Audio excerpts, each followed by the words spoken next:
It all started on a Tuesday, an unremarkable afternoon when the autumn air was crisp with the promise of a cold night. William was closing up his workshop when he saw them. A woman, huddled on a bench across the town square, with 3 small children pressed against her like frightened sparrows. They were thin, their clothes worn, their faces smudged with dirt and exhaustion. But it was the woman's eyes that stopped William in his tracks. They held a mix of fierce protectiveness and utter desperation, a look he'd only seen once before in a wild animal caught in a trap. He hesitated. Life was already hard enough. His savings were a joke, and the pile of unpaid bills on his kitchen counter was a monument to his daily struggle. Every instinct told him to just turn away. But then, the smallest of the 3 children, a little girl with tangled blonde hair, looked up, and her gaze met his. There wasn't a plea in her eyes, just a deep, weary emptiness that no child should ever have to know. In that moment, William's own loneliness echoed in that little girl's empty stare. He couldn't walk away. He crossed the square. "Excuse me," he said. The woman, whose name he'd soon learn was Elizabeth, flinched. Her arms tightened around her children. "We don't want any trouble," she whispered, her voice raspy. "We'll be gone soon." "I'm not here to cause trouble," William said gently. "My name is William. I have a warm house, just a few blocks from here, and a pot of stew on the stove that's big enough for all of us." Elizabeth just stared at him, her eyes clouded with suspicion. The world had taught her that kindness from a stranger always came with a price. But then, her youngest son's stomach let out a loud, pitiful rumble. That sound broke her. Tears welled in her eyes, tears of shame and gratitude.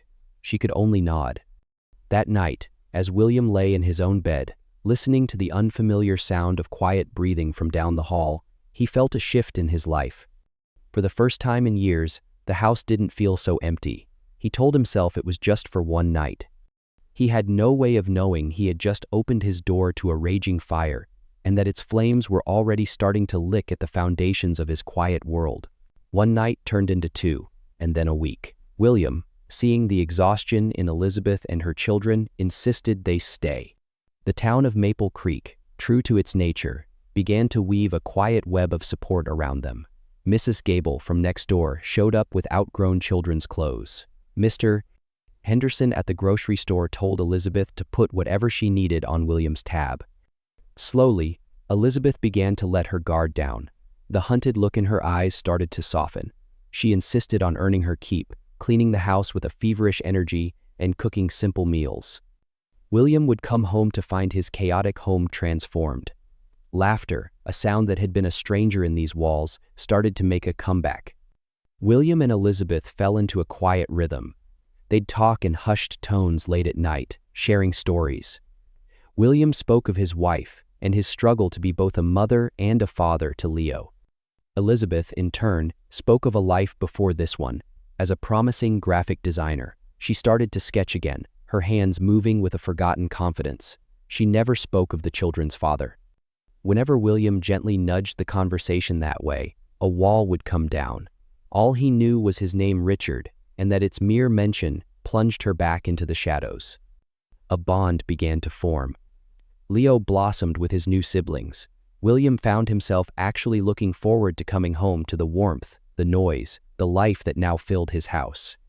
He was falling for Elizabeth, for her quiet strength and her beautiful, wounded soul. He was beginning to imagine a future, one he hadn't dared to dream of. The illusion of peace shattered on a cold, rainy evening. William came home to a dark, silent house. He found Elizabeth in the kitchen, trembling. Her phone lay on the table, its screen glowing. She looked up at him, and the terror in her eyes stole his breath. "He found us," she whispered. "Richard, he knows we're here." The story she had kept locked away came pouring out. Richard Reynolds wasn't just a bad husband. He was a wealthy, powerful man who saw his family as possessions. The abuse started with words, then turned physical. She showed William the faint, silvery scars on her arms. She had planned her escape for months, finally fleeing in the middle of the night. Maple Creek was supposed to be different. It had felt safe. "He said he's coming for the children," she sobbed. "He doesn't want them. He just doesn't want me to have them.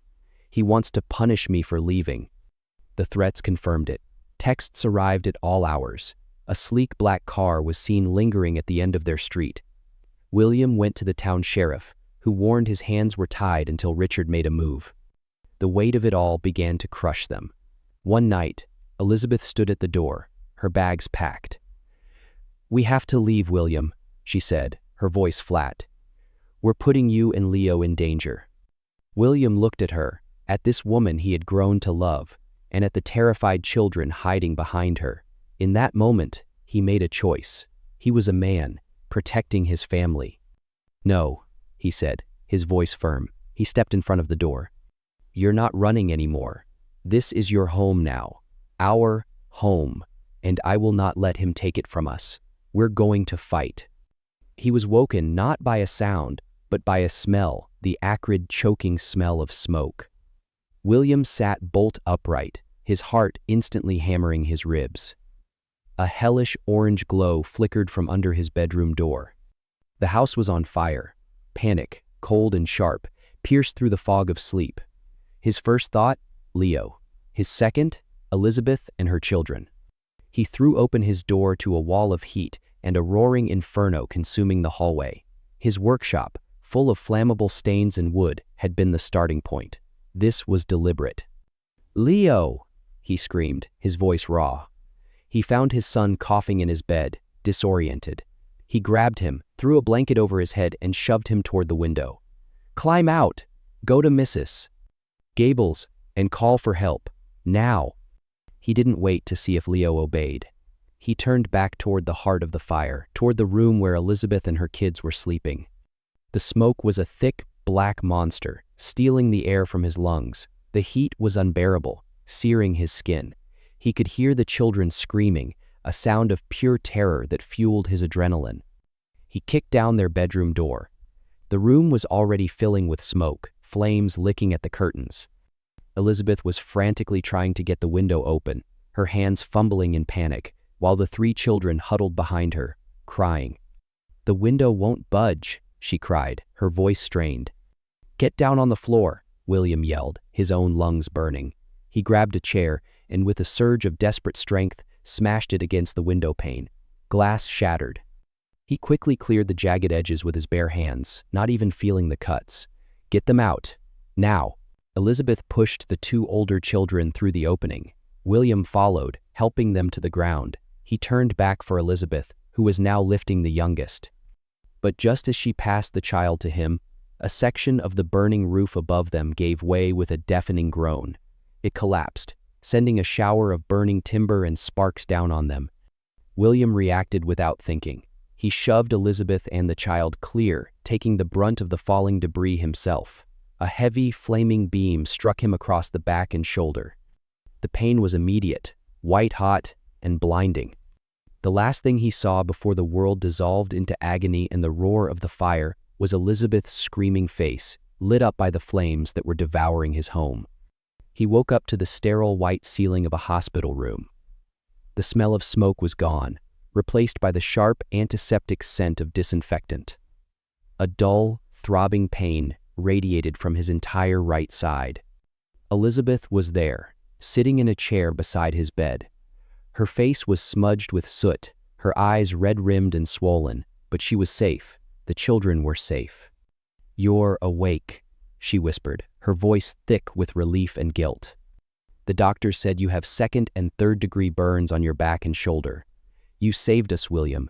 You saved all of us." She broke down, sobs shaking her small frame. "This is all my fault." "No," William managed to rasp, his throat raw. "This is his fault." The fire had taken everything, but it had forged something new. The community, horrified by the attack, rallied around them. The sheriff, now armed with a clear case of arson and attempted murder, issued a warrant for Richard Reynolds' arrest. The confrontation happened 2 days later. Richard, arrogant and unhinged, showed up at the community hall, expecting to find a broken Elizabeth. Instead, he found a woman transformed, flanked by the sheriff and his deputies. William, his arm in a sling, stood just behind her. "They are not your possessions," Elizabeth said. her voice as clear and cold as steel. "They are my children, and you will never touch them again. You tried to kill us, you burned down the home of a man who showed us more kindness in a few weeks than you showed me in 10 years. You have nothing without me," he roared, his mask of sophistication slipping. "You're wrong," she said, looking back at William. "I have everything." As the sheriff stepped forward to place him in handcuffs, Richard lunged toward William, his face contorted in hatred. He never reached him. The deputies tackled him, and as they dragged him away, still screaming, Elizabeth didn't flinch. She had faced her demon, and won. The months that followed were a testament to resilience. With the help of the community and the insurance money, William and Elizabeth began to rebuild. They didn't just rebuild the house, they built a new one, designed by Elizabeth, with a large workshop for William and a bright studio for her. They combined their talents, launching a custom furniture business, Maple Creek Designs, which became a local sensation. They rebuilt their lives from the ashes, stronger than before. 1 year to the day after the fire, on a perfect autumn afternoon, William took Elizabeth to the hill overlooking their new home. The 4 children played in the yard below, their laughter carrying on the breeze. The scars on his back were a permanent reminder, but they no longer pained him. They were a testament to the family he had fought for. He got down on one knee. He didn't have a fancy ring, just a small, simple band he had carved himself from a piece of maple wood salvaged from the fire. "Elizabeth," he began, his voice thick with emotion, "we started in the wreckage, but you and the kids, you rebuilt me. You brought life back into my home and into my heart. Will you marry me? Will you make our family whole?" Tears streamed down Elizabeth's face, but this time they were tears of pure joy. She said yes, and as he slipped the wooden ring onto her finger, they knew they were finally home. Their journey had been born from desperation and fear, but through the fire, they had found something indestructible. A family forged in courage and a love that had proven it could withstand any storm. What started as one simple act of kindness turned into a life-or-death struggle and, ultimately, a second chance at love. It just goes to show that the greatest risks can lead to the greatest rewards, and that true strength is found in protecting others. If this story of courage and resilience touched your heart, please give this video a like and share your thoughts in the comments below. We'd love to hear where you're watching from. And don't forget to subscribe for more inspiring stories that remind us of the incredible power of human compassion